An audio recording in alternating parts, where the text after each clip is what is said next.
Hello guys! For today's video,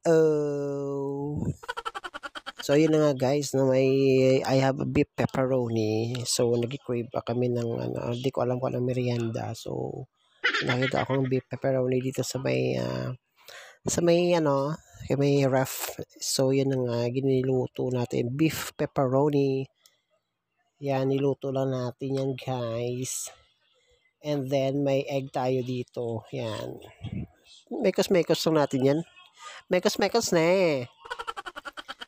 So, yun na nga. Yan, ipiprito lang natin siya guys ng pagayon na pagayaan. So, yan, malapit na siya guys maluto. Oh. Yan. Malapit na siya maluto. Then, i-prepare naman natin yung tinapay. Yan yung tinapay natin guys. Is napaka-solid niyan. Yan. Ihahatiin lang natin siya sa gitna. Ayan, lang natin, simplihan lang natin yung mga luto-luto natin. Simplihan lang natin, tapos hatiin mo sa gitna, din lagyan natin ng beef pepperoni. Yan. And then, lalagyan din natin siya ng itlog. Yan. Lagyan natin ng itlog yan. Simple lang na ganyan guys, pero ay, napaka-solid niyan. Napakasarap niyan. Yan. Yan, dalawa. Yan, na-prepare na naman tayo another 2 pieces. I-prepare natin ulit siya. Same process lang. Lagyan natin siya ng beef pepperoni. Tsaka lagyan natin din ulit ng egg.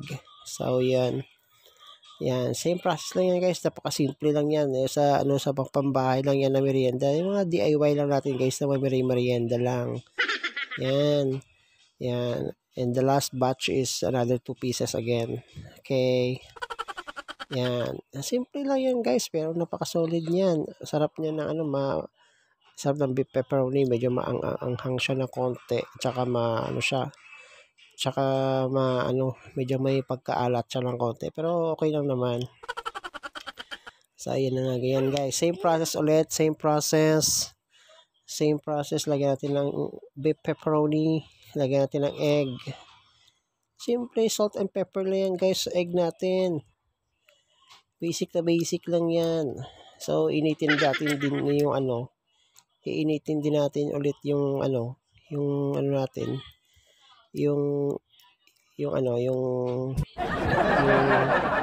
tinapay. Ilalagay natin dun sa mas. So, yun na nga guys. If you like this video, click subscribe. Subscribe, like, comment, and share. Thank you. Ingat.